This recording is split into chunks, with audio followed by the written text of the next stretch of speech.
Hello viewers, మీకు తెలుసా comma ఒక మనిషి ప్రాణాన్ని తీసిందని? అవునండి, నిజమే. This happen somewhere on the earth and there are different versions for the story. ఒక జైల్లో ఒక ఖైదీ తను చేయని తప్పుకి శిక్షని అనుభవిస్తూ ఉంటాడు. ఇంకొంచెం సేపట్లో తనకి ఉరిశిక్ష పడబోతుంది అని తెలుసుకున్న జడ్జ్ ఆ జైల్ని డీల్ చేస్తున్న జైలర్కి ఒక ఎన్వలప్ ద్వారా ఒక మెసేజ్ని పంపిస్తాడు. అందులో kill him, don't wait for me అని రాసి ఉంటుంది. అది చూసిన జైలర్ స్వయంగా జడ్జ్ దగ్గర నుంచి అప్రూవల్ వచ్చేసింది కదా అనుకొని వెంటనే ఆ ఉరిశిక్షని అమలుపరుస్తాడు.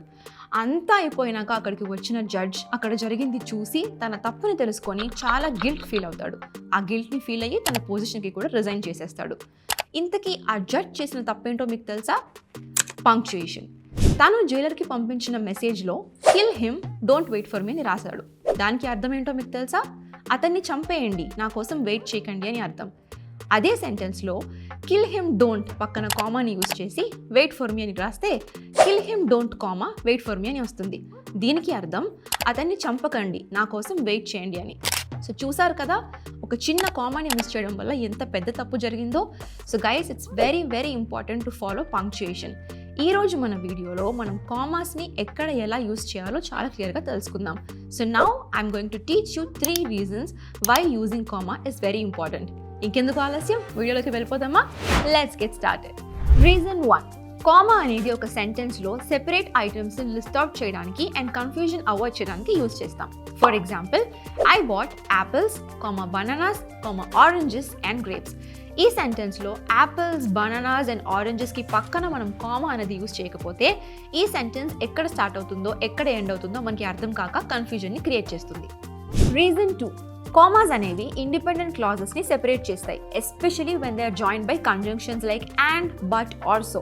For example, I wanted to go out for a walk, but it started raining. Reason 3, commas అనేవి introductory words, phrases and clauses తర్వాత యూజ్ చేస్తాం. For example, after a long day of work, I relax with a book.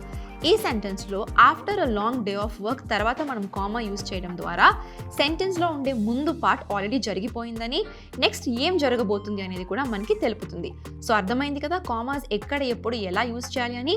ఈ వీడియోని finish చేసే ముందు ఒక brief summary about commas గురించి మనం తెలుసుకొని ఒక ఫైనల్ ఎగ్జాంపుల్ చూసేసి ఫినిష్ చేసేద్దాం. సో కామాస్ని మనం ఎక్కడ యూజ్ చేస్తామంటే స్పెసిఫిక్ లిస్ట్ ఆఫ్ ఐటమ్స్ని సెపరేట్ చేయడానికి, కన్ఫ్యూజన్ని అవాయిడ్ చేయడానికి అండ్ ఇండిపెండెంట్ క్లాజెస్ని సెపరేట్ చేయడానికి కంజంక్షన్స్తో ఎస్పెషల్లీ జాయిన్ చేసి ఉన్నప్పుడు, and lastly independent words, phrases and clauses తర్వాత మనం కామాస్ అనేది యూజ్ చేద్దాం. ఇప్పుడు ఒక ఫన్నీ ఎగ్జాంపుల్ చూద్దాం. It's time to eat children, it's time to eat children. ఈ రెండు సెంటెన్సెస్లో డిఫరెన్స్ ఏంటి చూద్దాం. లెట్స్ ఈట్ చిల్డ్రన్ లేదంటే it's time to eat children అంటే పిల్లల్ని తినడానికి టైం అయ్యింది అని అర్థం. నెక్స్ట్ సెంటెన్స్లో it's time to eat children అంటే తినడానికి టైం అయింది పిల్లలు అని అర్థం. చూసారా what big of a difference punctuation makes. So మీరు కూడా మీ లైఫ్లో ఇలాంటి మిస్టేక్స్ని అవాయిడ్ చేయాలి అంటే పంక్చుయేషన్స్ని కరెక్ట్గా యూజ్ చేయండి.